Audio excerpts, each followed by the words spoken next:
Hey there. It's time for another Kobold Press video. This time it's about the Monster Vault 2, which I backed. I wanted to start the video out here on the hopes that you could see just how shiny this book is. This is the first time I've ever backed one of Kobold Press's Kickstarters and gotten the special edition or limited edition. And the videos always show a really cool cover and the faux leather, but never how shiny it is. So I wanted to make sure that part came out before I talk about what's actually in the book.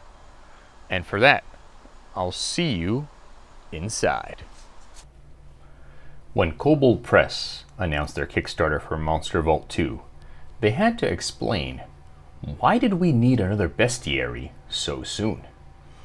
Their answer was that the original Monster Vault was mostly about getting all of the SRD monsters, meaning the open source, if you will, monsters from Wizards of the Coast D&D into Tales of the Valiant. In general, Kobold Press monsters tend to hit a bit harder and be a bit more challenging, and so part of what they wanted to do was to use those monsters but bring them up to Kobold Press standards. However, it turned out that Monster Vault 2 is much more than just another bestiary.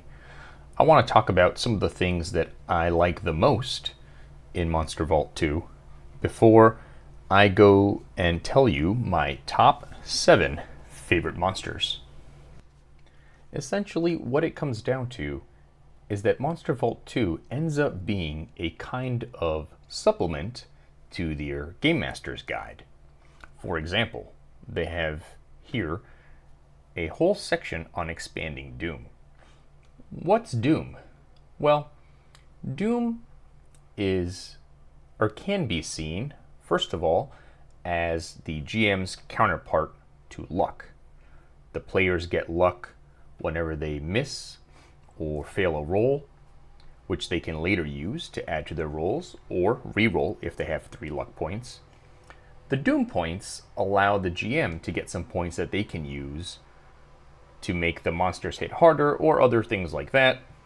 Here's a refresher of kind of like the Doom points they're talking. Oh, here we go. So here are some of the things that they list. They say that it can allow a creature to automatically succeed on a save. It can automatically succeed on an attack, move up to half its speed without provoking opportunity attacks, gain advantage on an attack roll, give a PC a disadvantage on a save, or refresh a limited use ability. Those are the ones that are something like 5-6, meaning every turn you're supposed to reroll a d6. If you get a number in that range, they regain that ability. This turns out also to be very similar to Daggerheart with their hope and fear mechanics. In Daggerheart, you're rolling 2 d12s instead of a d20. If one of the 12s, which is your hope dice, is the bigger number, you succeed or fail with a hope. And if the bigger number is on the fear dice, you succeed or fail with a fear. This is a great example of a lot of convergent evolution that's happening in this space. I've noticed a lot of things like this. The Cosmere TTRPG, which just came out this year, has a similar mechanic where you have an opportunity die, and if you roll that, you can get opportunities or complications. So there's definitely something in the air, something where the designers of these games want another meta currency that can be used by the GMs and or the players to kind of add a little extra something to just rolling your d20, or in the case of Daggerheart, your d12s. So if you're using Doom, if you wanted more creativity with Doom, you've got that now in the Monster Vault 2. But to me, this was pretty minor compared to the next 2 things that I really enjoyed in this new volume. My second most favorite thing in the Monster Vault 2 is this section for jams called Running Memorable Villains. This is great. This is such a great section because when you're playing a bunch of tabletop role-playing games, your characters are going to come up against a lot of villains or antagonists. And if you're doing homebrew, if you're not following along on a pre-written campaign or adventure, how do you make certain villains really stand out? How do you have a villain that your players are talking about for weeks after, and maybe even make your big bad into such a great villain? This section has everything you need. It is great. They've got a villain names table, they've got a villain schemes table, and they've got a bunch of advice that could apply even to a screenwriter or a book author in how to make a great villain that's really going to stand out. This is a must read for anybody that is doing homebrew, whether it's in Tales of the Valiant, Dungeons and Dragons, or any tabletop role-playing game. Now, my absolute favorite part of Monster Vault 2 are the monster bundles. Here I've got their table of the monster bundles that they provide as examples within Monster Vault 2. You can see Age of Giants, Archdevil's Retribution, Confrontation of Titans, and so on. Now, what exactly is a monster bundle? Well, what a monster bundle does is it takes the villain portion of your homebrew and it explains how it advances throughout the campaign. And that's really awesome because all of us have different things that we like when we're GMing. Some of us enjoy, and assuming you're homebrewing, right? Some of us enjoy creating the worlds. Some people enjoy creating the culture or the economy. And some people enjoy creating the villains and the villainous factions. But not everybody enjoys all of those. Unless you're a high-level show like Critical Role or Dimension 20, it's just you.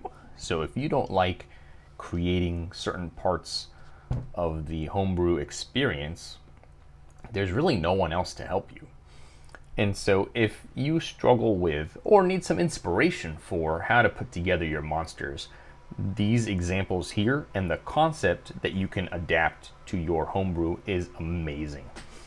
And to further explain what I mean is, let's say with Age of Giants, they give 3 examples. When your characters are tier 1 players, here are the enemies that have to do with this Age of Giants storyline. If they're tier 2, here are the enemies, and if they're tier 3, here are the enemies. So it can either give you a progression as the campaign is going along, or there's another thing, or if you're doing like a one-shot, it kind of gives you a place to slot in. But they even get even more creative, and they give you this example. If you're truly doing an open sandbox campaign, there's no rails whatsoever. You get to your table and you tell them, you're at this town, what do you want to do? And they can do anything they want. You can give them 3 of these monster bundles. And for example, you can say, hey, over there's some giants doing XYZ. Over there's some archdevils doing blah, blah, blah. And over there's some dragons doing whatever, right? So let's say your table says, let's go deal with the dragons first. So they go deal with the dragons, and maybe they finish that storyline. Maybe they 100% defeat the dragon thing. So now, the advice that Kobold Press gives you is, take the giants and the devils and move them up to tier 2. Because no one opposed them. So they continued whatever it was they're doing. Now they're more powerful. Now they've got more people under them. They've got stronger baddies. Like, they've leveled up while you've leveled up, right? That's awesome. And so if you do that, you end up getting this fully realized world where there's not just one bad thing happening, right? Think of our world. Think of all the stuff that's happening, right? There's like 200 countries in this world and 8 billion or more people, right? For each person in here, there's something happening locally to them that is a big deal. And probably more than just one thing, but there's at least one thing, right? And if you look at the region, there's another thing, right? So it makes your world more lived in, more real. because it's not just this one bad guy, and otherwise everything's cool in this medieval-ish world. No, there's a whole bunch of stuff going on. That's awesome. That's why this is my favorite part of the Monster Vault. I'm 100% going to use this when I homebrew in the future. I do want to go to one more aspect of the Monster Vault 2 before I go to my top 7 favorite monsters. The final part of the Monster Vault 2 that's for GMs are monster templates. What they do, you can read here what it says on the screen, but essentially what they do is they show you how to take any given monster that's in Monster Vault 1 or 2, or Tomb of Beasts 1, 2, or 3, or maybe even, D&D's bestiaries or Pathfinder's bestiaries, although that'd be a bit more of a stretch, and what you can do to modify it. The example that you can see written here, Fey Champion, basically they're saying pick any Fey monster within either of the Monster Vault 1 or 2. Well, how do you make them a Fey Champion? Well, here's how you modify them. And so it allows you to have a little bit of extra creativity, a little, you don't have to depend on Kobold Press to develop all the monsters that you might ever need in your campaign. Here's how you modify the monsters you already have and, do whatever you want. Let's just quickly scroll down, see what one more example is. Oh, so the many-handed familiar. So you've got a familiar. How do you give it a bunch of hands so it can do something? So example, the many-handed raven, which I love because, of course, a raven collecting its baubles would love to have lots and lots of hands. So those are the things you can look forward to as a GM outside of the monsters. But I'm going to take you to my top 7 favorite monsters. Why 7? Well, because Kobold Press loves the number 7. Midgard has 7 secrets. The Labyrinth has 7 secrets. Their new Northlands book, the preview shows that it has 7 secrets. They're all about 7 secrets. So here's my top 7 favorite monsters. First of all, this Archangel Retatusker. I believe Midgard and other Kobold Press books, they introduced the Retatusk before, but in Tales of the Valiant, they've come in to play via the Labyrinth World Book. They're essentially sentient squirrels that live on the World Tree, and the idea of an Archangel of one of these is great. And that's kind of one of the great themes of the Monster Vault 2, that there's a lot of creatures that show an extreme level of creativity.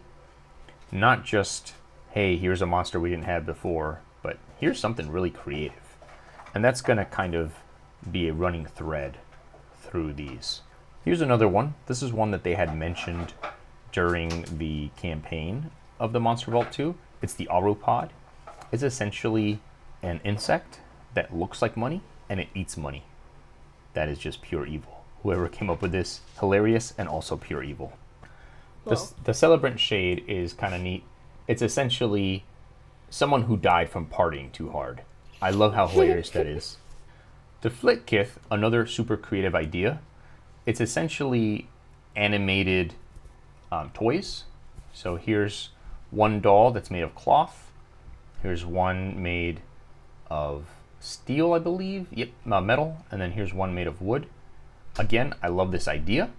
This could either be a super, super cute monster, in scare quotes, that lives in your world, or this could be completely horrifying. I'm not a huge horror movie person, but my wife is, and you know that there is a huge amount of horror that involves dolls. Think of Chucky. So this could be super evil, or it could be like a visit to the island of misfit toys. So I think it's pretty cool. They also have some rules here for using them as familiars. The Glitter Maw. I picked this one because this, to me, it's like somebody at Kobold Press. So someone looked at a beholder and said, that's cute. What if we made it super nightmare fuel? And they made essentially a beholder that instead of eyes, just has mouths on every eye stalk. It's bonkers. This Thronebound, I just picked it because to me, this says somebody at Kobold Press loves Lord of the Rings and wanted to create a stat block for that king that's just like stuck on the throne with the evil person whispering in his ear. That just cracked me up. And then my final one, I picked this one because my kids love Pokemon, and just the idea of a voltaic newt, I was like, is this Pikachu of Tales of the Valiant? And now I kind of want future Kobold Press bestiaries to continue to fill out the equivalent of Pokemon in the Tales of the Valiant world. That would just crack me up. So that's Tales of the Valiant Monster Vault 2. Hopefully, I was able to convey that this is more than just another bestiary.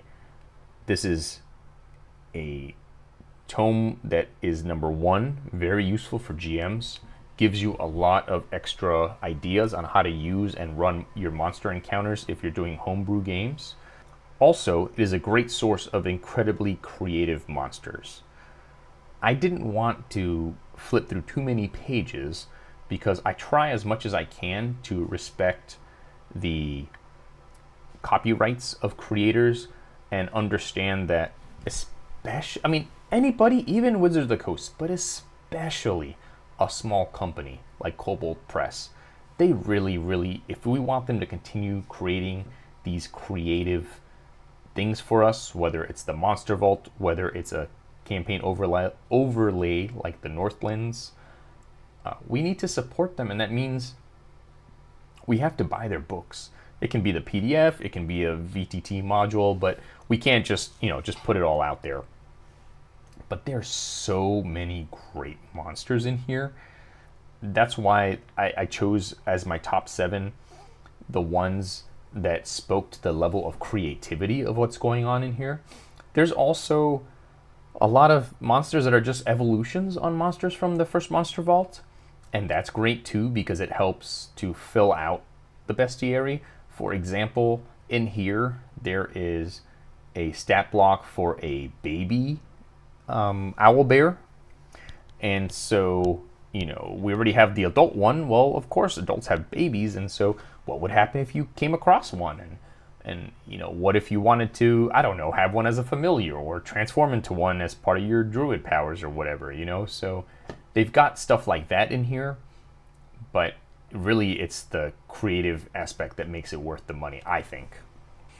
I do plan to make either a video or a blog post about tabletop games and how many GM level books is the right amount.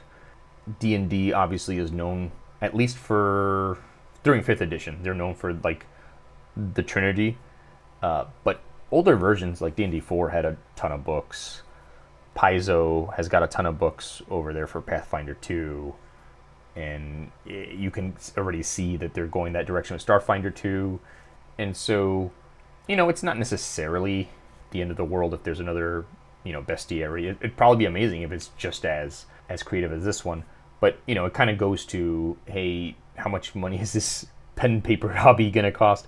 But again, I was just looking for fault. 99.99% of me is super happy for having bought this, for having been a Kickstarter backer, for having gotten the limited edition and all that stuff. I can't wait to use these monsters against my players, and I don't know how long it's going to be for this campaign before the VTT module for Foundry VTT comes out for Monster Vault 2. I did back that as well.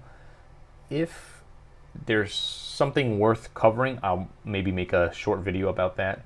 I don't know, because compared to a world book, there may not be as much to cover. We'll see. But anyway, I just want to say one more time, this book is amazing, super worth it. I hope that what I said convinced you to buy it, and I can't wait to continue to see what Kobold Press comes out with. I was also a backer on the Player's Guide 2, and that doesn't come out till January or something, and I can't wait. I so can't wait for that to come out. I'm so excited for it. And I'm currently a backer on the Northlands book, and that book looks so fun, especially since my kids love mythology. I can't wait to run that with them as well. But this video is starting to run a bit long, so hey, thanks for watching, and I'll see you next time. Goodbye.